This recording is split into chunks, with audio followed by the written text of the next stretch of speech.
Hello everyone, welcome to my channel. If you're a fan of drama, suspense and stories inspired by the vibrant world of Nollywood, you've come to the right place. Today I'm bringing you a captivating tale that's full of romance, mystery and tension. So grab a seat, get comfortable and dive into this world of secrets and surprises. And if you're new here, don't forget to subscribe to catch more thrilling stories. Our story begins in the lively community of Makoko, Lagos, Nigeria. Here we meet Uzor, a young man with big dreams of one day becoming wealthy.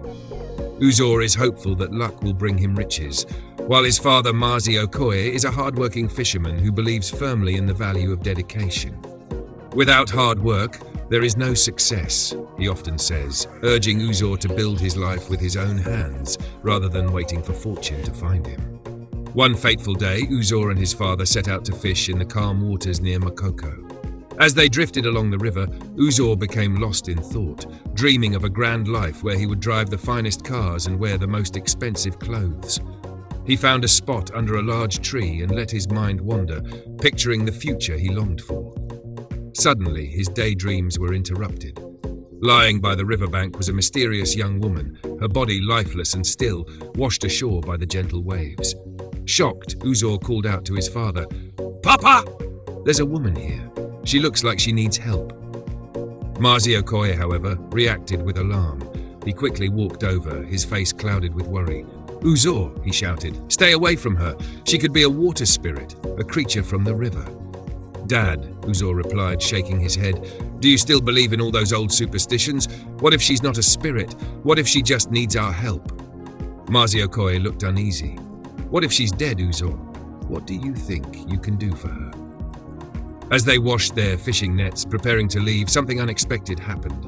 The young woman sneezed. Uzor's heart leaped. She was alive. Without a second thought, he rushed back to her, ignoring his father's warnings. Mazi Okoye watched, torn between fear and the thought of doing the right thing. Despite his distrust, he could see Uzor's determination, and after many pleas from his son, he reluctantly agreed to help. They carefully lifted the young woman and brought her back to their humble home in Makoko. Mazi Okoye, who had knowledge of traditional herbs, began tending to her wounds, hoping to help her recover. For 2 days, they cared for her, watching over her as she gradually regained her strength. She remained quiet and mysterious, her eyes distant as if haunted by some hidden pain. Then, on the 3rd day, something strange happened. The young woman had survived, but something was terribly wrong. She had lost her memory, unable to recall how she ended up by the river or why she had been so close to drowning. She could barely remember her own name. Despite her memory loss, she was physically well, and Mazi Okoye and Uzor were relieved to see her on the path to recovery. As the days passed, Uzor and the young woman grew close. Uzor, eager to help her, began teaching her about the customs and traditions of their community. They laughed together, shared stories, and spent hours exploring the village. The two became fast friends, and their bond deepened as they spent more time together. One day, while browsing his phone, Uzor stumbled upon a missing person notice that looked eerily similar to the young woman. Her photo and description matched perfectly. Uzor immediately showed the notice to his father, but Mazi Okoye advised him to hold off, saying, "Son, if she doesn't remember anything yet, it might be too soon. Let her recover in her own time." Then, something unexpected happened. One day, while Uzor and the young woman were sitting on a tree branch, laughing and enjoying the moment, suddenly she lost her balance and fell, hitting the ground hard. Uzor's heart raced as he rushed down to help her, lifting her carefully and carrying her back home, terrified for her safety. The next morning, when she woke up, her reaction was unsettling. She looked around, confused, as if everything was foreign. She stared at Uzor and Mazi Okoye with fear in her eyes and asked, "Where am I? Who are you people? What is this place?" Uzor tried to explain, but she pushed him away, attempting to flee. Frightened and bewildered, she fought her way to the door, determined to escape. Uzor managed to stop her, gently holding her back, pleading with her to listen. "Please, don't be scared," he said, his voice calm but urgent. "I'm Uzor, and this is my father. We found you by the river and saved you. We took care of you when you were hurt." As Uzor recounted the story of how they had rescued her, the young woman started to calm down. Slowly, memories came flooding back. She looked at Uzor with a mixture of gratitude and sadness. "My name is Adaeze," she finally said, her voice steady but tinged with fear. Gradually, Adaeze began to remember the terrifying events that had led to her escape. She explained that her father was a wealthy CEO, owner of a large company. He had many employees and board members, though not all of them were loyal to him. "One day," Adaeze continued, "I overheard some of the board members plotting against him. They wanted him out as CEO and were willing to do anything to take over." She paused, visibly shaken, then continued. "On the way home, I confided in our family driver, thinking he would help. But what I didn't know was that he was part of their scheme. When he stopped at a gas station, he told the others I had overheard everything and knew their plans. I didn't realize it until it was too late." Adaeze's eyes darkened as she recalled that fateful drive. "When we got back in the car, he took a different route than usual.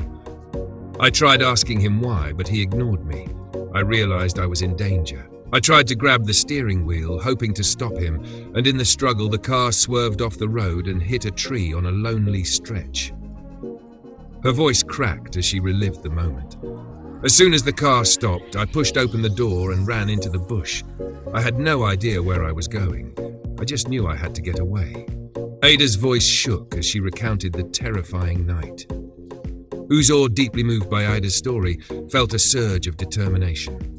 "Ada," he said, "we need to get you back to your family. Everyone is searching for you, and it's all over social media.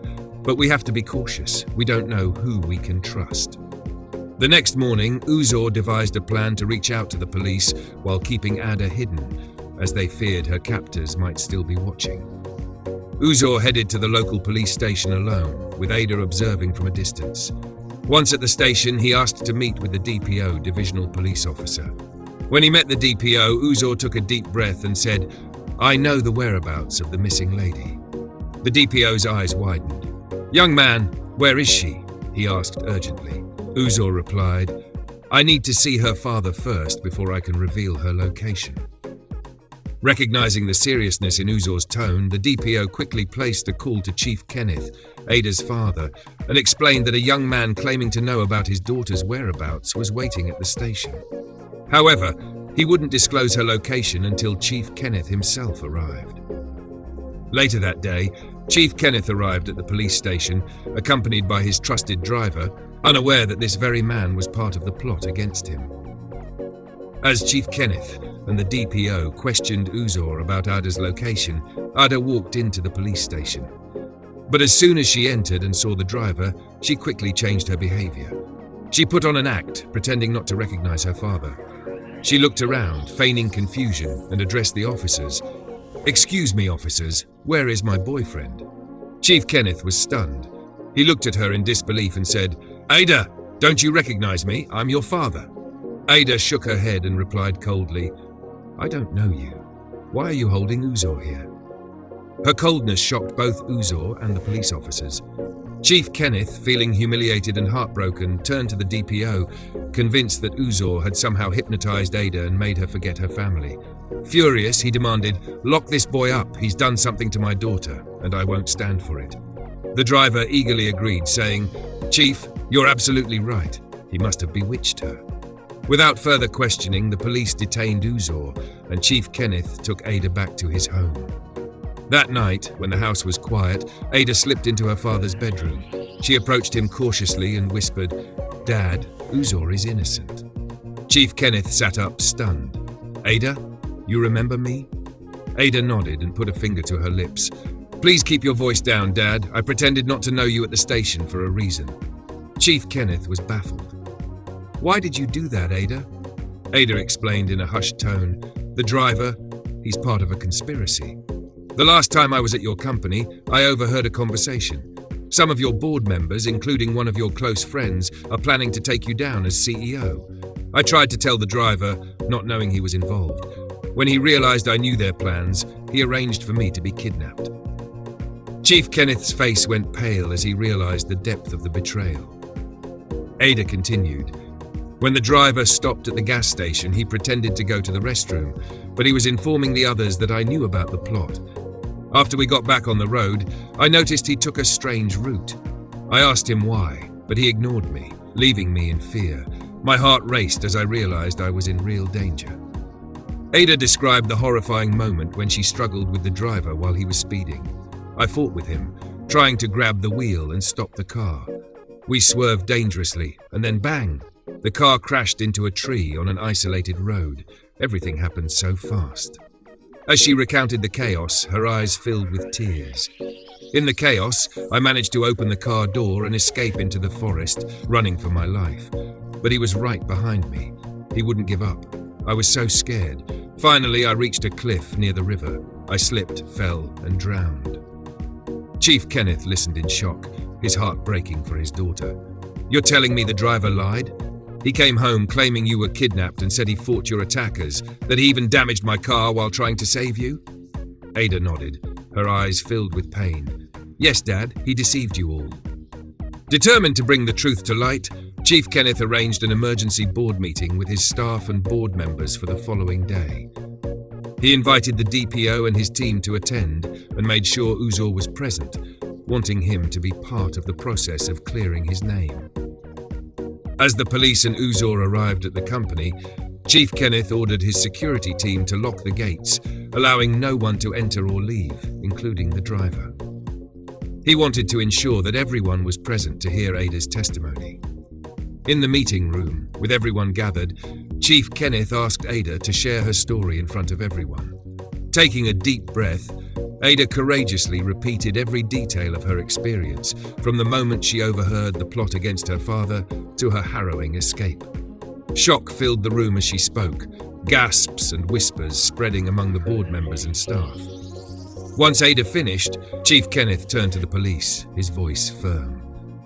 "I want you to arrest everyone involved in this plot, including my driver, for their roles in trying to take my daughter's life and attempting to remove me as CEO." The DPO and his team wasted no time in arresting the driver and others implicated in the conspiracy. After the arrests, Chief Kenneth personally approached Uzor, his expression filled with regret. "I'm so sorry for suspecting you and having you locked up, Uzor. I see now that you are not only innocent but a true hero. Thank you for your bravery and loyalty in protecting Ada." Uzor smiled humbly, relieved that the truth had come out. "I just did what anyone would do for a friend," he replied. A few days later, in the warmth of their new bond, Uzor and Ada decided to get engaged. After everything they had been through, their love had blossomed into something beautiful. They were determined to face the future together, hand in hand. Their wedding followed shortly after, filled with joy and celebration. Uzor's dreams had finally come true. He had found love and a new family with Ada by his side. Together they built a life filled with happiness, support and love, creating a beautiful story of resilience and hope. Thank you for tuning in. Don't forget to subscribe to my channel for more exciting stories full of drama and suspense.